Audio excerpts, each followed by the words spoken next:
naye naye Katonda nalinyamba ekiteeteeyi bino ebitengi bye twambala ebinene nga ntaddemu ne kalegingi musawo ne mugamba olubuto olunuma tusa okuzaala natunuya naseka ati ng'okyalina mu legingi shiya bw'aba akyali mu legingi oba tolina abaana kolwa tetunnakuluma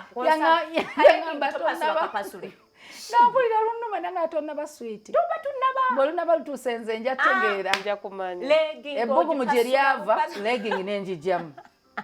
awo n'amanya nti onaatera sentimita nze nalina ku nsonyi neeyambulira mu kasenge si mu bantu